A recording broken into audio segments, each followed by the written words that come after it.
hope you enjoy what I have to tell you about today.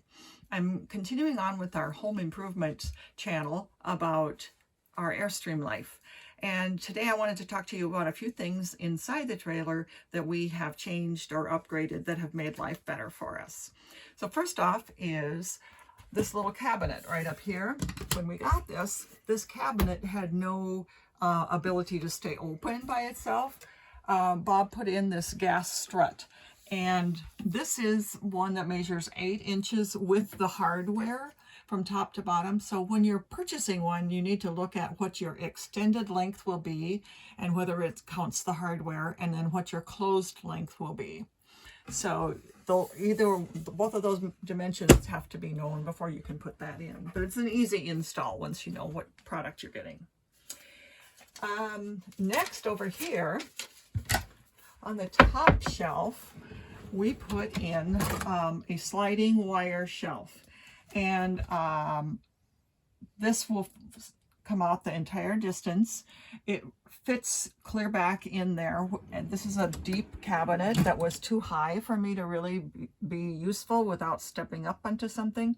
So I like this one also because it has some height to the sides, and that keeps things from falling out. It's been very useful. I can see from below even what things are up there, and sometimes I mark on the bottom of the cans even what's in there that I might want to know from below.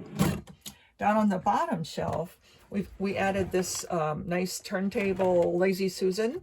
The thing I like about this is also it has some height to the walls of it, and it's clear so we can see what's inside here. We also added this little food storage bin that's skinny enough to fit next to the little Lazy Susan, and that holds our oils and vinegars and keeps those things from spilling. Okay, next is our wallpaper. I added this a year ago, and it's just an adhesive wallpaper. I got this one at Lowe's, and it was designed by Scott Living, which is the two Scott brothers that have the home improvement channel. On the wall, we have put a magnetic knife rack. This was just added, and I put it up originally with a double-sided kind of thick Gorilla Glue tape, and that worked well for about 1,000 miles, and then it let loose, and it actually came loose from the rack part, not the wall. So it was something that could be screwed into the wall, and we hadn't screwed it in originally because we didn't know if we were going to keep it in this place. So because this wall is a wood wall, Bob was able to screw that into the wall. You can also get into the controversy of whether your knives should be handle up or handle down. We leave them in place while we're driving, and we don't have problems with them falling. We do keep them like this, which I was told can help keep them up not from sliding down, whereas if you have them this way, they could vibrate and come down. But the advantage to having them this way is that when they do come down, the countertop won't be impaled. So you can get into that controversy and try it out for yourself. Tell us what you think. Next is this curved cabinet with storage underneath. This is a nice design aesthetic. I like that. But we had perpetual problems from the hinges not holding well. This was hadn't been installed with a European style hinge and a little closure that was a snap in.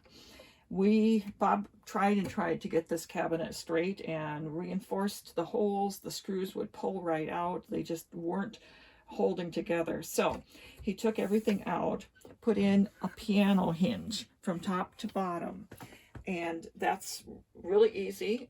After you watch a couple of YouTube videos, you screw it one side into the edge of the cabinet and the other side into the edge of the door, and then when it's closed, you simply have one little silver line of hinge showing, so it's really discreet. On the inside, we took out the snap closure and added magnets. So these have held pretty good. However, I do still doubt whether they will hold, and I put a Velcro strip on the handles to hold them closed while we're driving.